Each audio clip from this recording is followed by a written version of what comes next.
Life, Real Crime is a true crime podcast brought to you by Woody Overton and executive producer Toby Templey.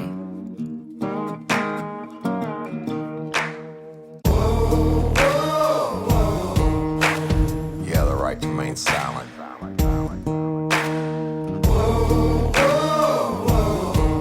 Anything you say can and will be used against you in a court of law. You have the right to an attorney prior to and during any questioning. You can't afford one, the court will appoint one for you. You understand your rights?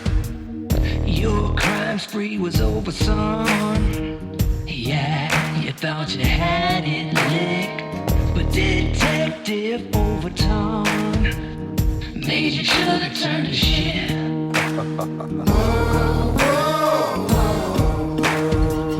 Get ready, you're gonna do time. Real life, real crime. Warning. This episode of Real Life, Real Crime, the podcast, may contain descriptions of acts of violence or that are of a sexual nature.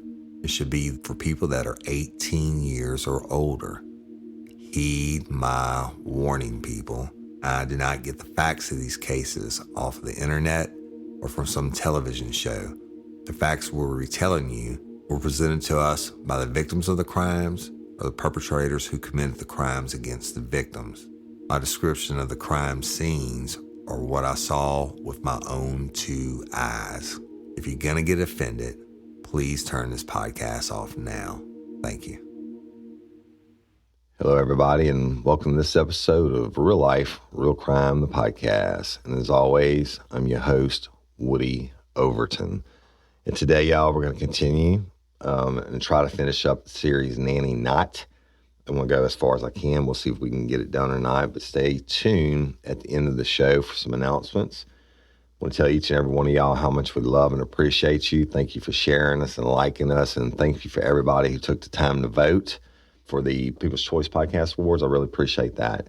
So, love y'all. Thank you, every one of you, and patron members. Thank you so much for your continued support. So, that being said, I'm going to get right into it. All right? Now, I'm going to call this episode Nanny Not, the Second Arrest.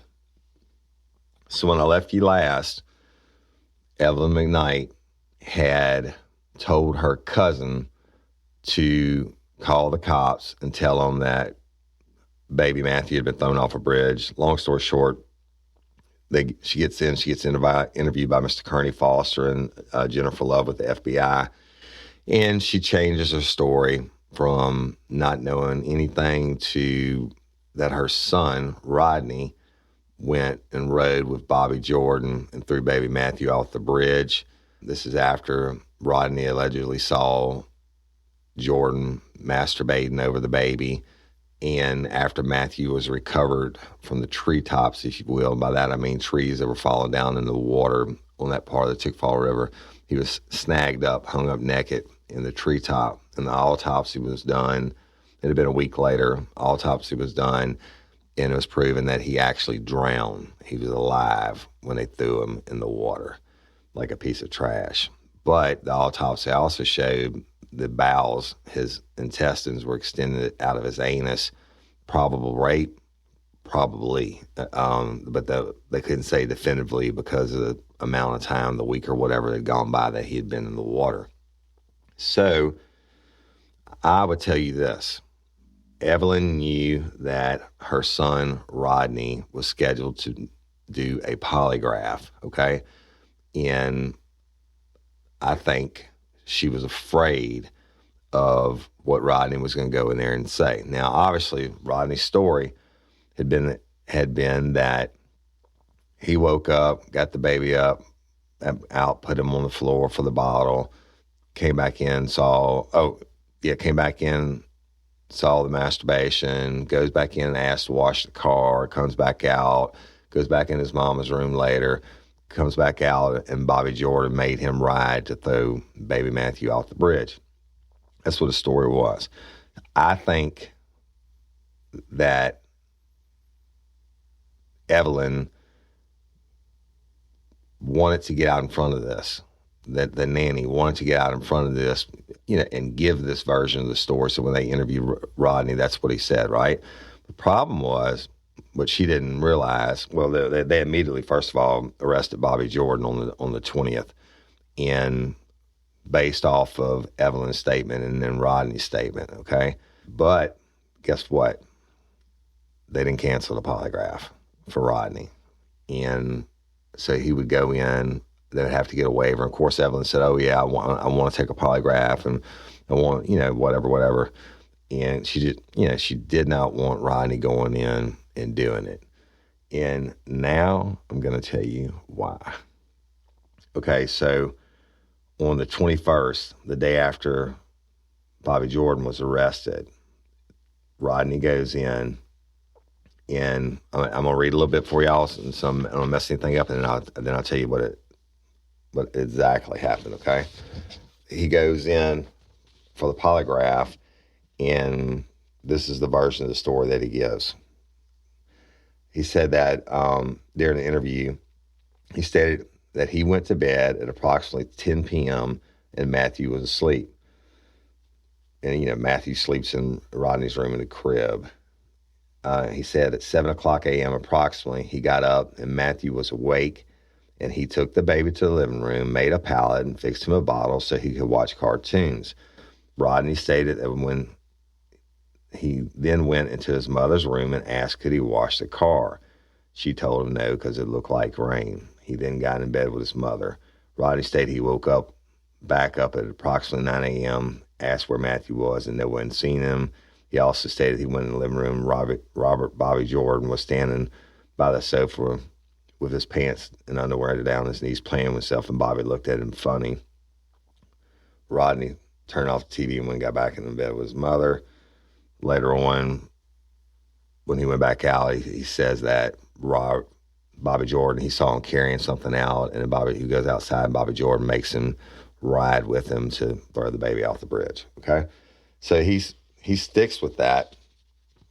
It aligns with Evelyn's story, and, it is what it is. Bobby Jordan goes to jail for first-degree murder, but meanwhile, Mr. Kearney wasn't going to stop. And I told you, and he's my mentor. He's the best. But he had a bunch of, really good detectives working with him. But what do you do at this point? You got two people now saying that that's what the story was. I'm sure that dog didn't quite hunt for Mr. Kearney. So he kept the polygraph scheduled, and when he goes in for the polygraph, Rodney McKnight originally, okay, let's go back and do the rest for a second. Polygraph process, if you've been listening to Real Life, Real Crime for a long time, you know what it is. The examiner brings you in, they'll go through your legal documentation, which is that you have polygraph rights and you don't have to answer any certain questions you don't want to, et cetera, et cetera. Well, he'd had to have an adult representative in the room that could give permission for that to happen because he was a juvenile. Now, believe it or not, I've tested children. One kid that was as young as almost 5 years old, that was 4 years old, and that baby was putting bleach in its infant sister's bottle, but it doesn't matter. What I'm telling you is 12 years old is damn easy enough on the polygraph. So Don Zulke did the polygraph, and I told y'all he's the best. He was doing it, before I was even in law enforcement. So he would have kid gloved him, walked him through the legal stuff, and then got into the medical questions, which you would dumb those down for doing a 12-year-old. How do you feel? You have any colds, or you had any broken arms or anything like that? You want to make sure that they're mentally and physically able to take the test. That's your call as the examiner. He gets them past that. Then he has Rodney tell him his version of the story, which is what I just told you, that Bobby Jordan forced him to ride and throw the baby over the bridge. Well, guess what? Then you formulate your questions, and the questions would have been, did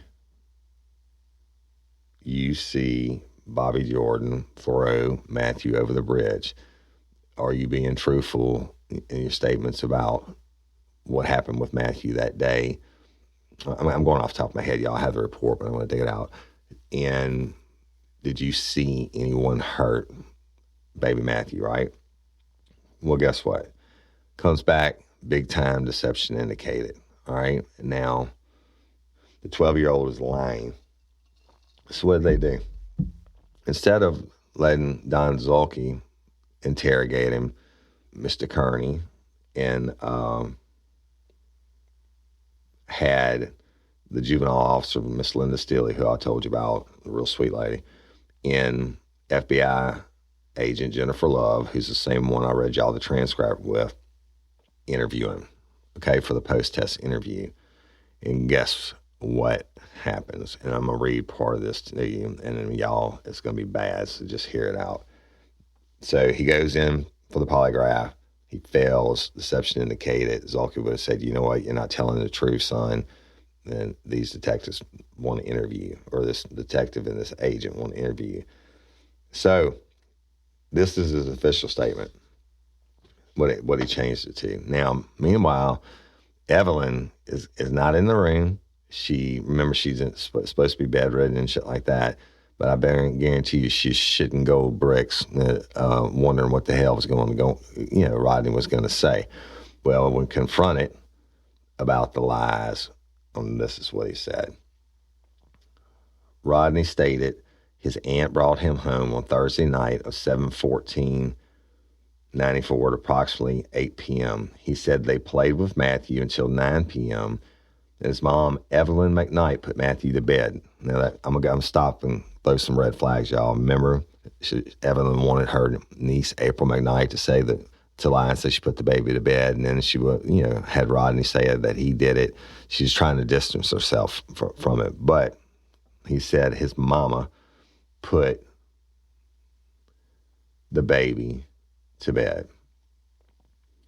Rodney stated the next morning on of course, I'm sure he didn't say 7:15, y'all, this is a report, 7/15/94, his mom was getting Matt from his bedroom because, now this really doesn't make sense, because he said Matthew's mom had called to say she was coming to get Matt. Rodney asked his mom if she needed help with Matt, and he saw Matt, being baby Matthew, lying on his mom's bed, and saw Evelyn, the nanny, right, giving the baby CPR, and that Matthew wouldn't move. He stated his mom kept saying she was going to prison. Rodney then stated his mom told him to move the car under the carport. Rodney moved the car under the carport and went back in his mom's bedroom where she had wrapped Matthew up in a blanket. His mom then placed the baby on the floor of the car, and he, being Rodney, along with his mom, drove to a bridge where she then dropped the baby and his blanket over the bridge. Rodney stated that they went back to his home, and his mom told him to tell everyone that Bobby Jordan did it instead of her. They got back in his mom's bed, and cried for approximately 30 minutes, and then they went back to sleep. Suck on that for a minute. Okay? Your 12-year-old is now appearing to tell the whole truth. When questioned further about it, y'all, and I'm going from my head, this is a little chapter I had written up. He said that he actually walked into the bedroom, and Matthew was, there blue, and looked like he had some blood on his face, and that Evan was trying to give him CPR, and she kept saying, I'm going to prison. But here's the deal. If you've been holding up this long, why are you doing it now? Why are you telling the whole truth? Well, I'm going to tell you, I think it was an excellent job done by law enforcement, and I think Evan was a lying bitch.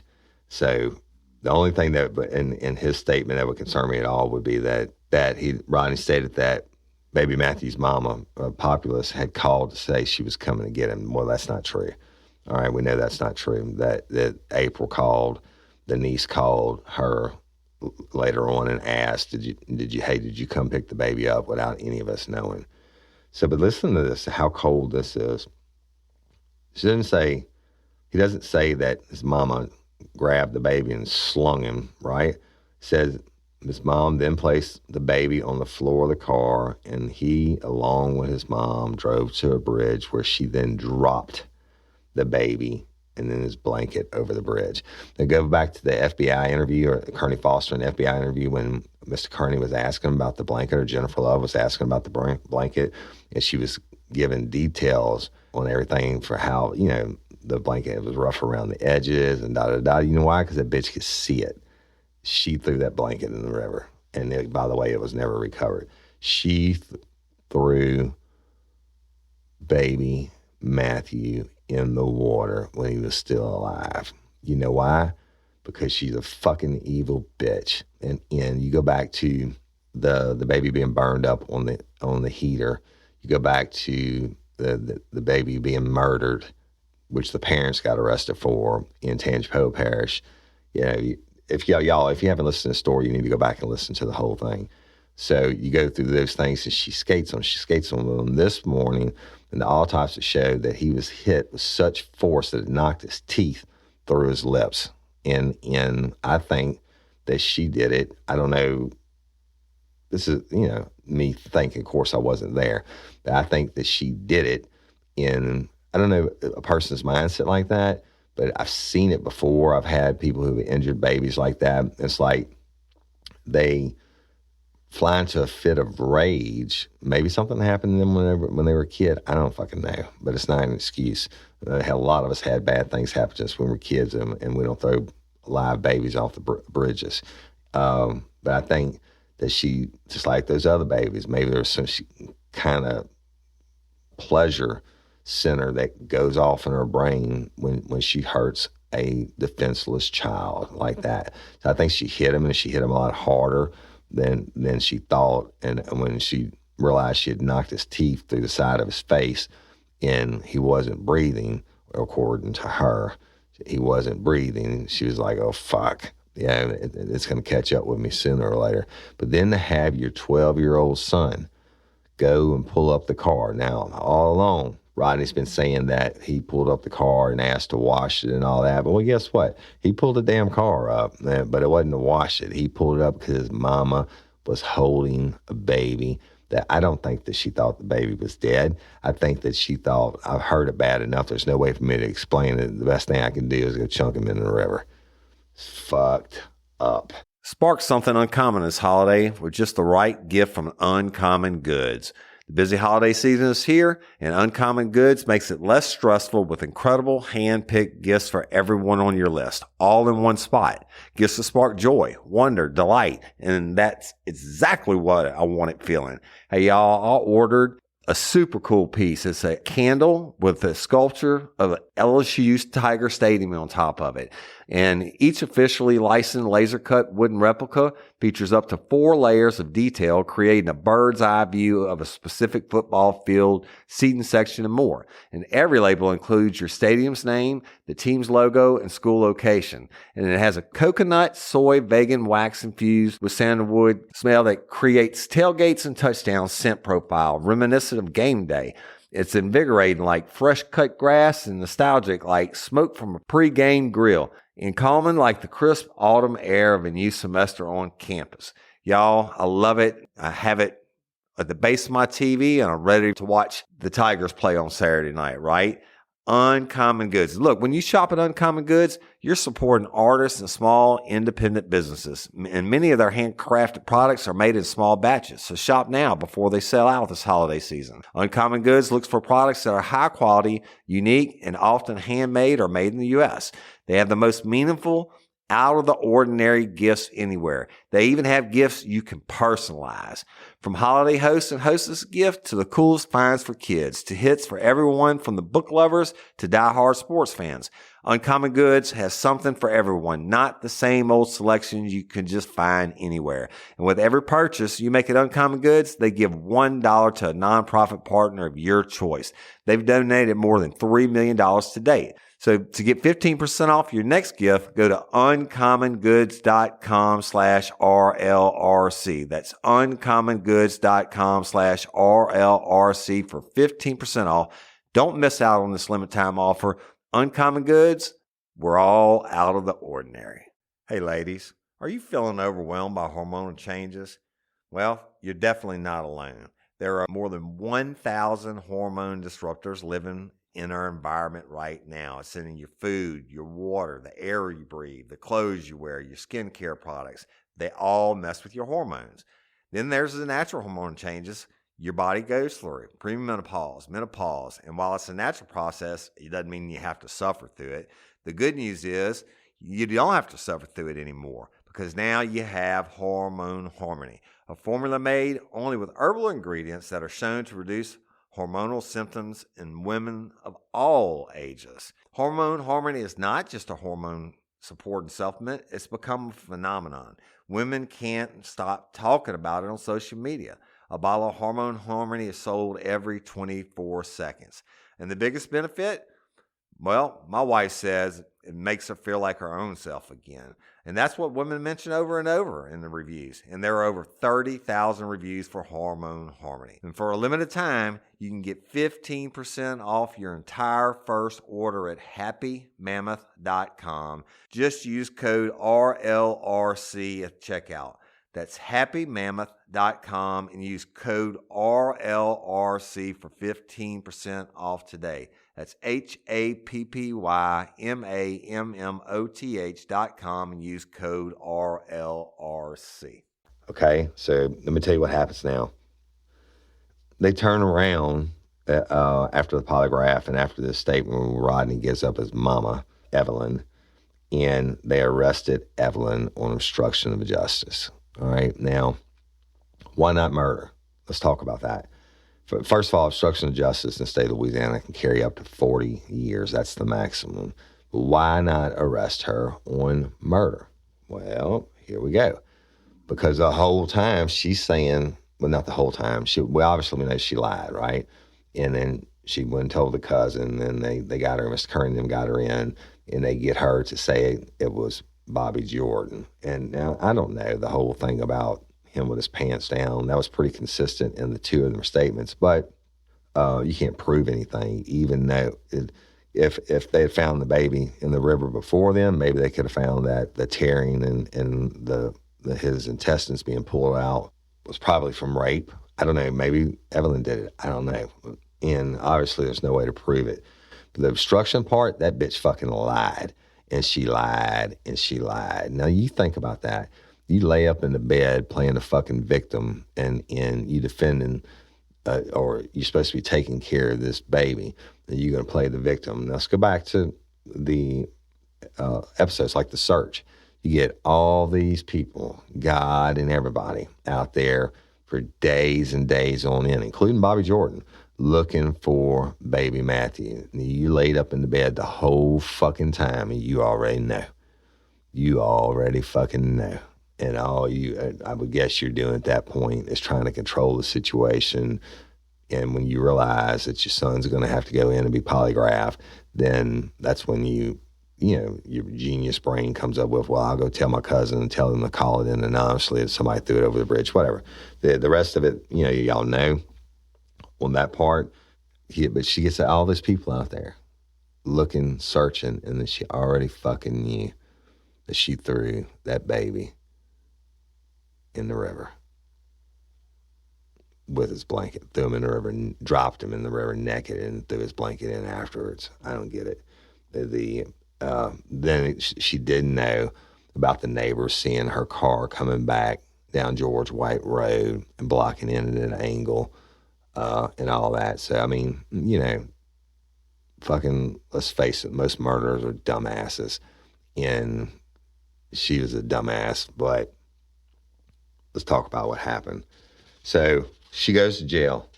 And believe it or not, she still submits to a polygraph. After she's in jail, first of all, she goes to jail. They arrest her. They book her in. She didn't really say anything. They had brought her up to the detective's office, and she did all this falling down on the floor and, crying and, oh, Jesus, help me. And I'm going to have somebody on about this in the conclusion episode that can tell you that was actually there and what transpired about that. But then they book her into the jail. At some point, she called saying she wanted to see a detective, Detective Murphy Martin. Great guy. He's now deceased. He taught me a lot. He was from the Albany area. And so he goes down there and advisor writes to talk to her. And she said, Mr. Martin, I just want you to tell me that everything's going to be okay.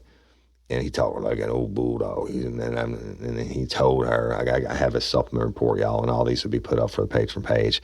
But he told her, he said, the only way things are going to get any better is if you tell the whole truth. And you better find you some Jesus real quick, basically, to sum it up. And he left her alone. But guess what? This narcissistic, psychopathic bitch. Okay, so she gets arrested on the 21st.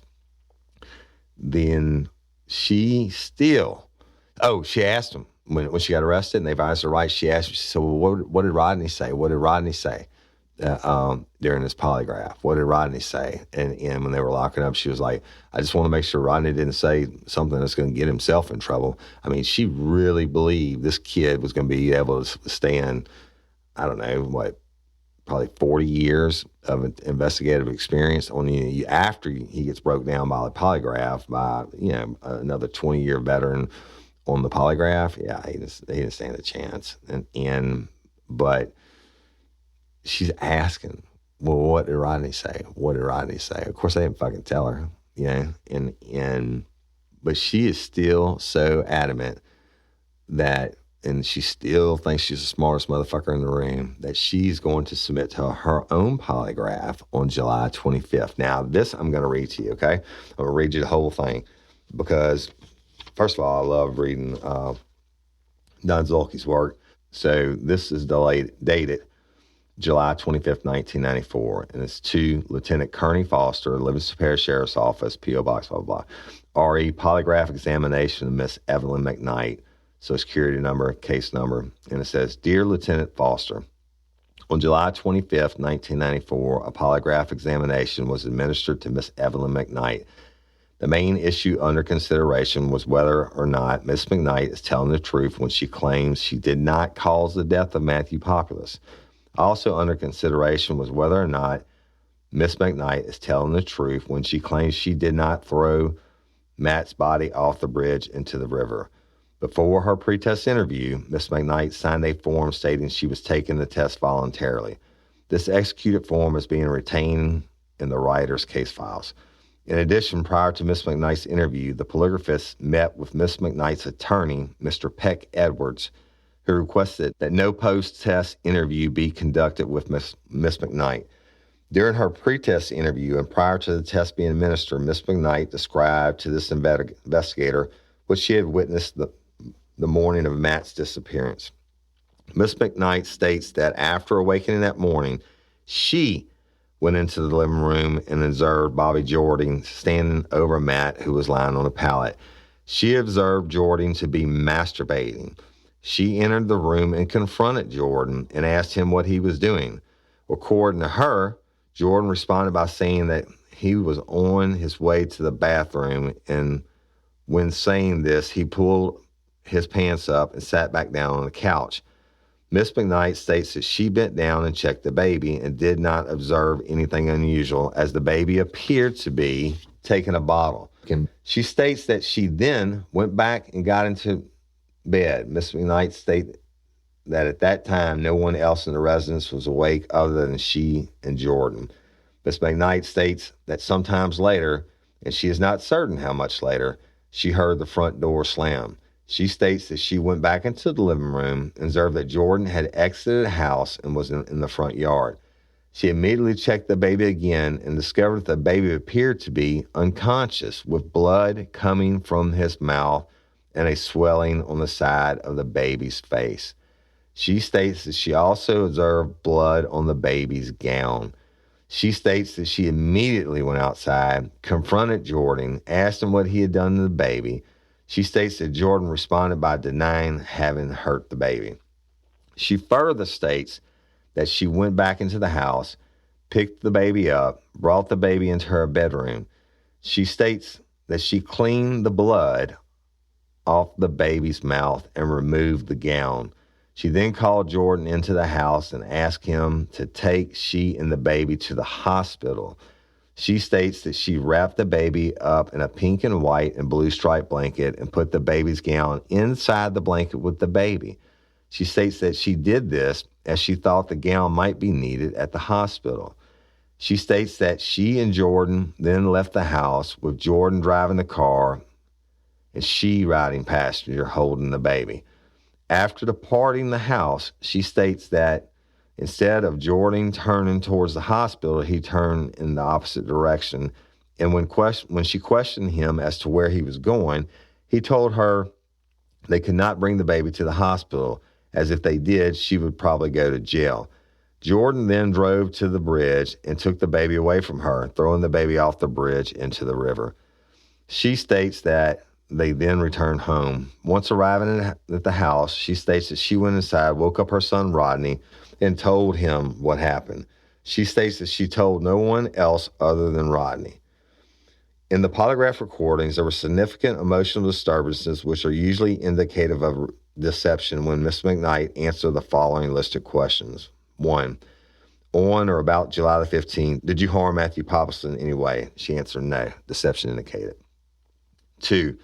On or about July 15th, did you cause the death of Matthew Pappas? She just said no. Boom. Failed. Deception indicated. On or about July the 15th, did you deliberately injure Matthew Pappas in any way? No. Boom. Failed. Deception indicated. On or about July 15th, did you throw Matthew Pappas off that bridge? No. Boom. Yeah, lying bitch. She failed it. His opinion of this, of course, that's me adding that in, y'all. This is his opinion. His opinion of this polygraphist, based upon Miss McKnight's polygraph examination, that she is not telling the entire truth to the above listed questions. As per the request of Miss McKnight's attorney, Pekwa Edwards, no post-test interview was conducted, and therefore she was not confronted with the fact that deception was noted on the polygraph examination. Respectfully submitted, Don Zulke. All right, let's talk about that. All right, so your ass went to jail, okay? And you know now you're under arrest for obstruction of justice. You know now, I'm sure in some way, that Rodney, your own son, finally ratted you out. So now she turned it around to, she got up. Now remember, she's supposed to have this tubal reversal, unfixed thing, whatever they call it, so she can have kids again. And she's supposed to be bedridden, but she just happens to get up. And nobody else was up except for Bobby Jordan, who is jacking off over Matthew Pappas. And she confronts him, and he was like, oh, I'm on my way to the bathroom. He sits back down. She looks down, sees that he's got a bottle, and she goes back to bed. What the fuck? Are you serious? You actually saw him beating off over a kid who's in your care, and you don't at least bring the kid to the bedroom with you? Then later on, she goes out and sees the injuries to the baby. But Bobby Jordan had to cause them because nobody else was up. And then she takes Rodney out of the equation as far as being accessory to, whatever you want to call it, by going to the bridge, because she says he forced me. He told me we're going to the hospital, and then he forced me to go down, and I watched him throw the baby off the bridge. Crawfishing, y'all. She's backing up, changing the story to fit the narrative that goes in her mind. Well, fuck her. That's what I got to say. And when she did take her polygraph, she already had her attorney. And it is what it is. I don't know. But you know, that polygraph's just icing on the cake. That bitch was lying the whole time. And I don't know about Bobby Jordan. I don't know if they did something together. I don't know how you have another grown-ass man living on your couch when you're married, even though it's a common law husband and you got a house full of kids. I mean, that sounds a little funny sexually to me regardless. But let me tell you what happens next. And I'll try to conclude this today. Bobby Jordan gets released. Insufficient evidence. Let's talk about that. Now, you've come in after the fact. The only person who pins Bobby Jordan to the baby at all was Evelyn. And then when Rodney gives his initial statement, well, not his initial statement, but the statement before his polygraph, he says the same thing, that, Bobby was masturbating, but that Bobby made him help him get thrown off the bridge. Well, then Evelyn comes back in her polygraph and gives her own narrative again that she can't be questioned on. And she says that she came back after watching Bobby Jordan throw the baby off the bridge, and she wakes up Rodney, who's 12 now. This motherfucker ain't 27. He's fucking 12 years old, and he's all up in the middle of this shit. She wakes him up. This is her version. She wakes him up and says, "Oh, Bobby killed the baby and threw him off the bridge." I mean, the fuck out of here, man. And so what you have is a whole world of shit when the case on Bobby Jordan. You don't have Dick. The only people saying that he was masturbating or they threw him off the bridge were Rodney and Evelyn. And guess what? Both of them changed the fucking story. But Rodney changed it from he and Bobby threw him off the bridge to me and my mama threw him off the bridge. And then Evelyn changes it from Bobby and Rodney threw him off the bridge to me and Bobby threw him off the bridge. And fuck, he walks. Free man. Can you believe that shit? I don't know how you hurt a baby like that and get him out of the house and go throw him off the bridge, and Bobby Jordan sleeping on the couch and he doesn't know something. But you know what? Evelyn McKnight fucked that case up. So, and she fucked it up good by having Rodney lie numerous times, whatever. I can't tell you if it was Rodney, but I believe Rodney's story in the end, which is that his mom, he woke up and saw his mom with the baby injured, and she says, "I'm going to fucking prison," and they went and threw him alive off the bridge, man. And guess what? Bobby Jordan walks free. We'll never know if he had anything to do with it. So let's fast forward a little bit. Then this bitch decides she's going to take it to trial. All right. And I'm not going to go in. We could do 10 more episodes on this. But there was such publicity. Now, remember, this is before the internet. And we got worldwide coverage. I mean, this is a big, big story. And the person I'm going to have on talk about it, she can tell you all about it because she was there. It's a big, big story. It's the only time that I've ever heard of a case being moved out of Livingston Parish due to news coverage. Now, back then, if it had Facebook and Instagram and Twitter and all that bullshit like they have today, you couldn't have had that case anywhere in the world because it would have been like everything's instant access now, right? Especially on crimes. But so they move it to Covington, Louisiana. And for y'all who don't know, that's like 2 parishes over, St. Tammany Parish. And they pick a jury and they go in, this stupid bitch. First of all, not trying her for murder. Let's back that up. She goes on trial for obstruction of justice. Not trying her for first degree murder. When you got the dead baby in Tenchpo Parish that she was in control of, and the burn baby and stuff like that. And I bet you there's more. I bet you there's kids that she had that she just slapped the shit out of or hit them where they can't talk. I'm not without leaving marks, but it doesn't matter. She and Rodney fucked up the case. I guess the district attorney felt the waters were so muddied by the lies that had been told and the lack of physical evidence, et cetera, that they never pursued murder charges on her. I don't get it. But anyway, they moved the trial to Covington, 2 parishes over. She goes in and it'll save you a whole bunch of your lifetime, telling you all the shit I just told you, basically. She gets found guilty of obstruction of justice. And they bring her back and they sentence her to the maximum, 40 years in prison. All right? So let's talk about that. I got some follow-up information. I do have to read some of this, y'all. that would have been like 95, I think, when her trial, 95, maybe 96, by the time all the legal wrangling's done. So the first thing I want to read you is this, and this is how this story keeps continuing to be a tragedy. On January 13th, 2002, now Evelyn McKnight's been locked up, or the nanny's been locked up for probably 7 years. Hey, y'all, let me tell you about Gobble. All Gobble meal kits are pre-prepped. That means less work for you and less waste in your kitchen.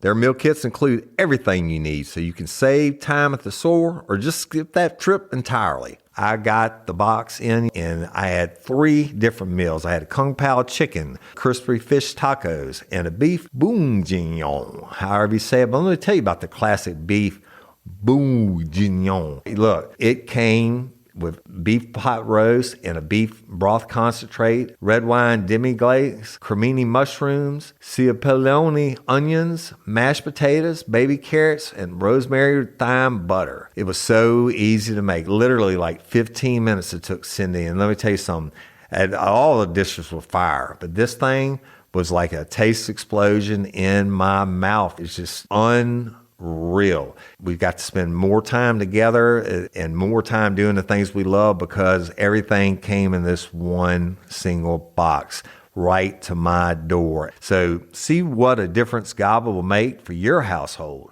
Right now, they're offering my listeners a fantastic limited time deal. You get $120 off across 4 boxes plus free shipping and free cookies. And let me tell you, those cookies, I ate one that was sin baked and it was delicious. Go to gobble.com/real life. That's GOBBLE.com/real life for $120 off your first 4 boxes. This offer is not available on the home site, so don't miss out. This is genius. It's taste explosions in your mouth like you never had. Listen to this shit. This is baby Matthew's mama, Robin Populus. I'm going to read you this news article. Mother in Populus case dead. January 13th, 2002. Robin Populus Guerin, a prominent figure in the most infamous Livingston Parish homicide of modern times, died Wednesday in Baton Rouge after a lengthy illness. The mother of Matthew Populus, the infant thrown off a bridge by his babysitter in July 1994, suffered from myelodysplasia, a rare blood disease, according to family members. She was 29. Babysitter Evelyn McKnight was sentenced to 40 years in prison for obstruction of justice in a capital murder case after she misled investigators for days into believing that 22-month-old Populus had wandered away from her home on George White Road. Investigators later determined that McKnight had thrown the toddler's body off a bridge, but because of the delay in the finding the remains, were never able to prove a cause of death. That's not true. It was drowning. The case generated such widespread publicity in Livingston Parish that McKnight's trial was moved to Covington. Following the tragedy, Robin Populus married again and had another son.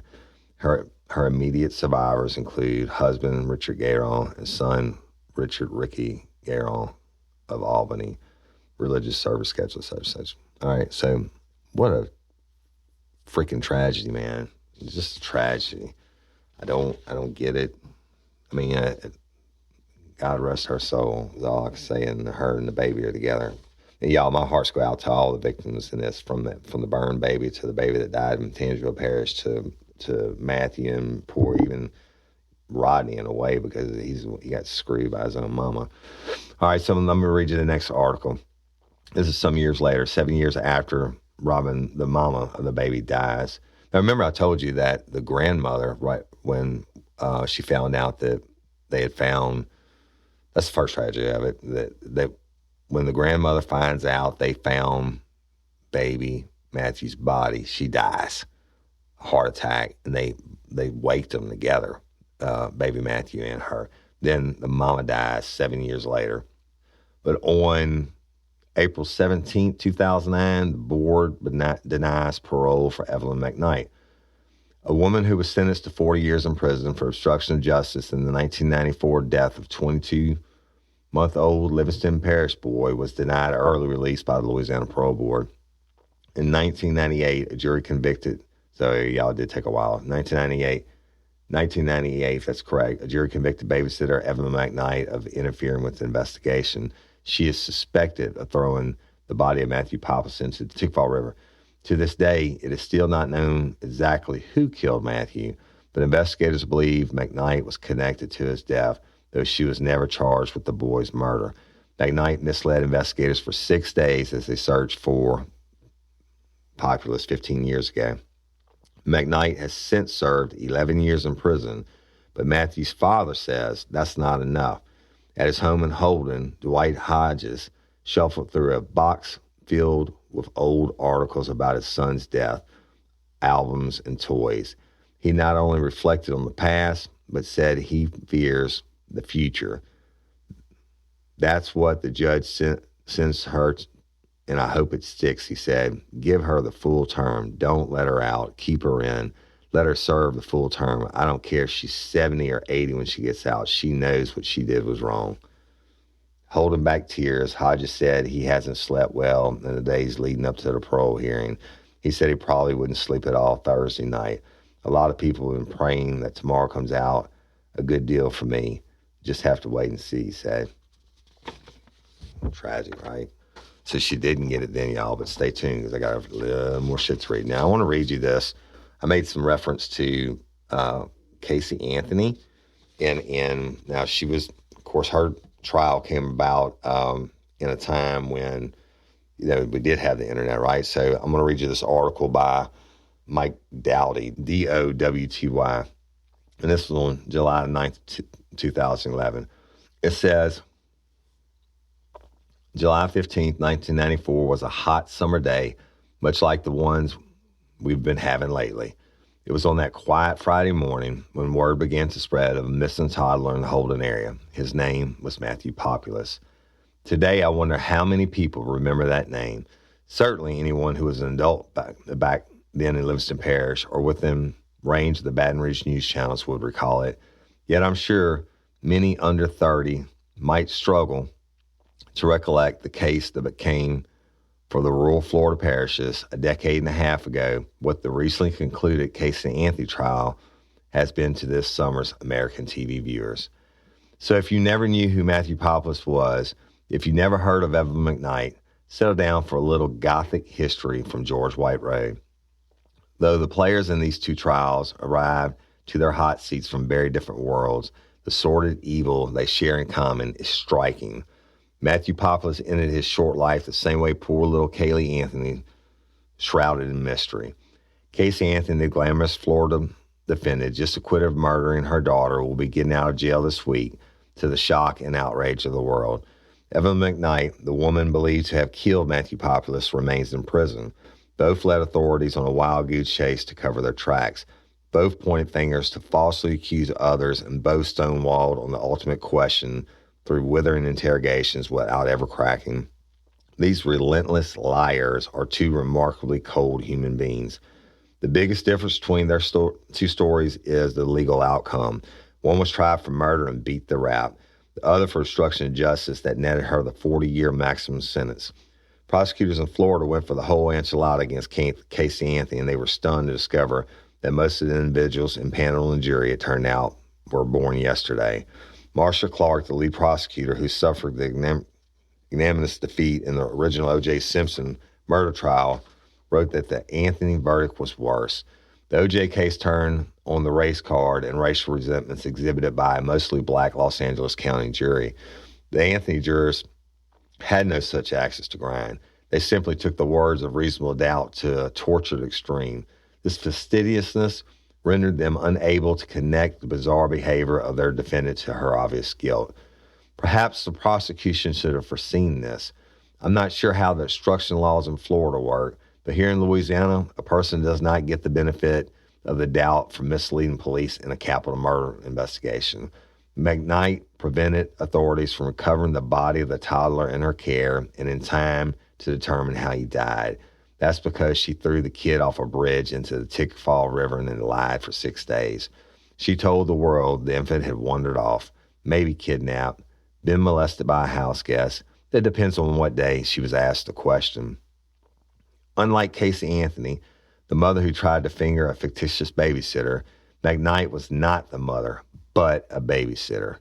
Matthew's mother, Robin Guerin, who is now deceased, chose to leave her child with McKnight to go bar hopping.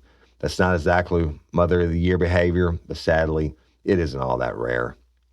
The next morning, McKnight's daughter and niece discovered that Matthew was missing from the home.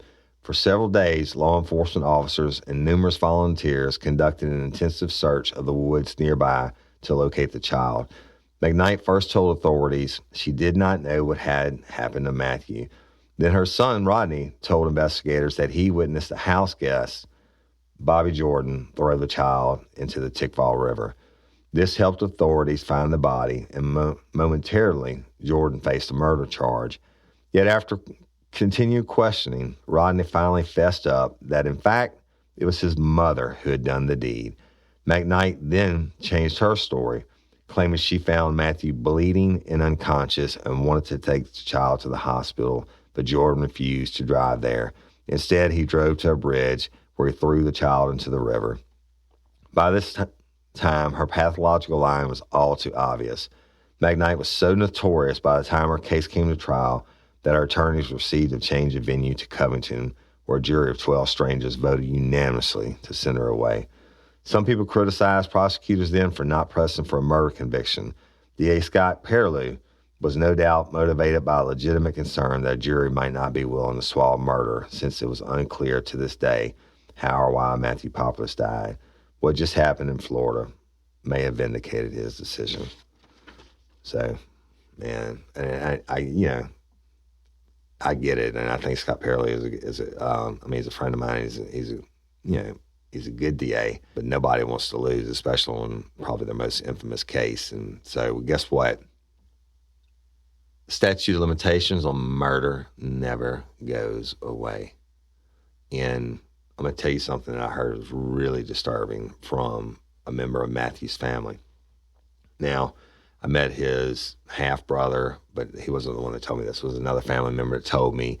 They said they saw Evelyn McKnight at the Strawberry Festival like a year or so ago, right before COVID, whenever it was, meaning that she's free.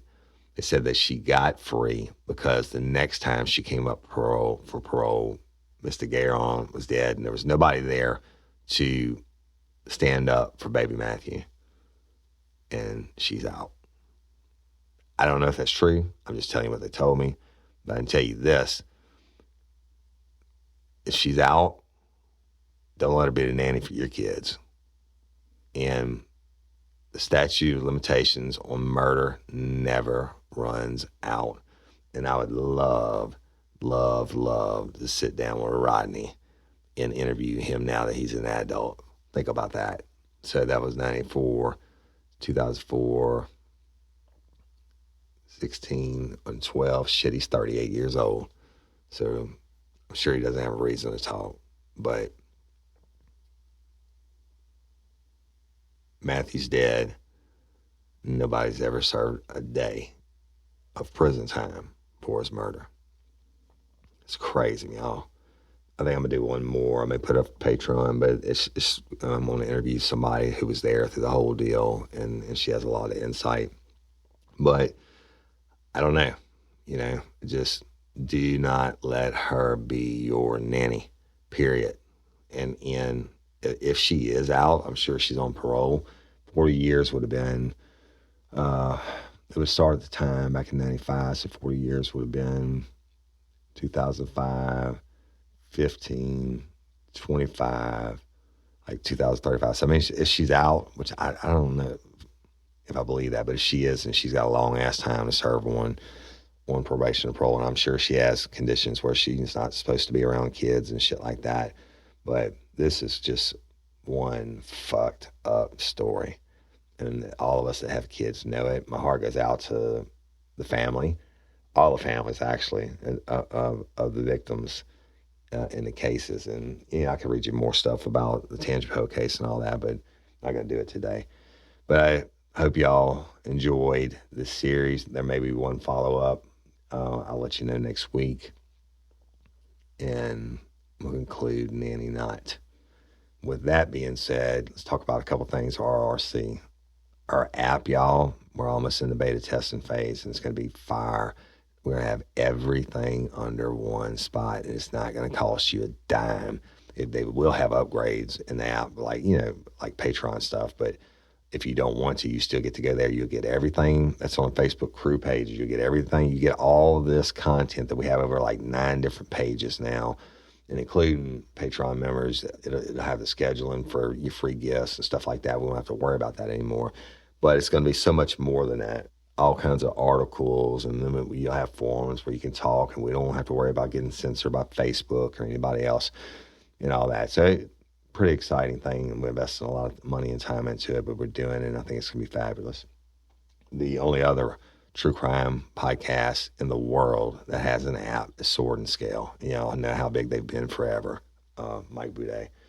All right, and once again, say thank you, Patreon. Show wouldn't run without you. Let's talk about if you own a business and you want to advertise, hit us up.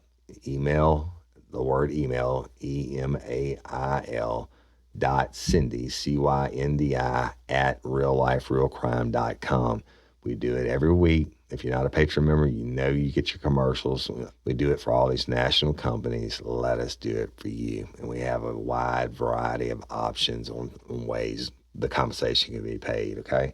Also, the running boards marketing, y'all. We got rolling Real Life, Real Crime billboards, roll around Baton Rouge and surrounding areas every day. If you see it and you can safely take a picture, do it and post it to social media. I'd like to know where it's at and who saw it. And there's several people have sent me pictures already, and I just think it's really cool.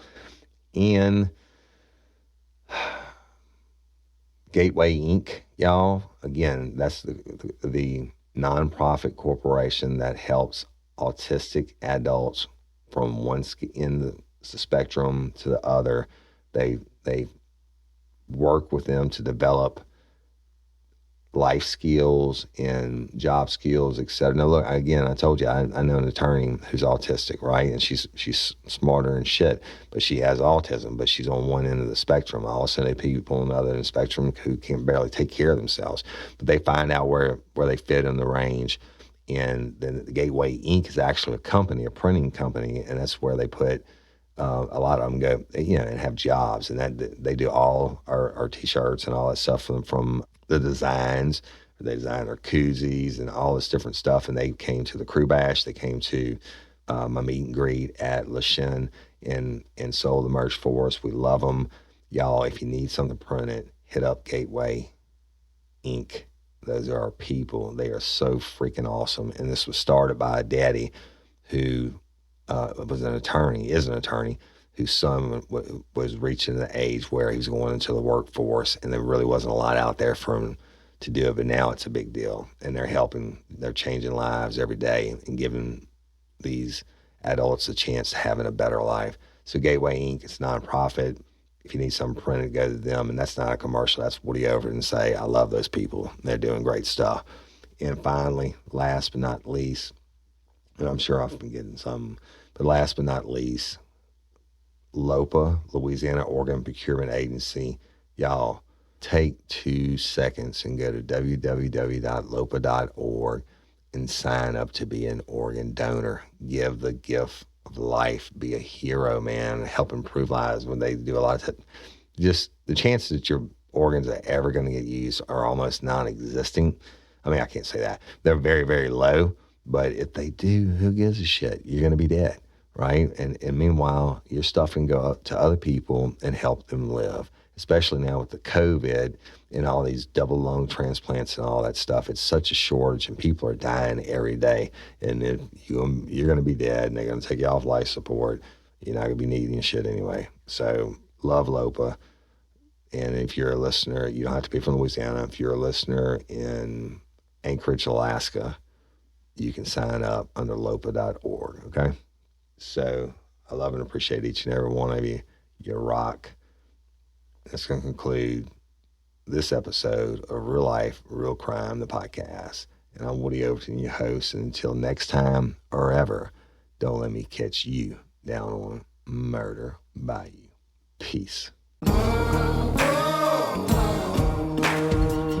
Get ready, you're gonna do time. Real life, real crime. Real Life, Real Crime is a true crime podcast brought to you by Woody Overton and executive producer Toby Tomplay.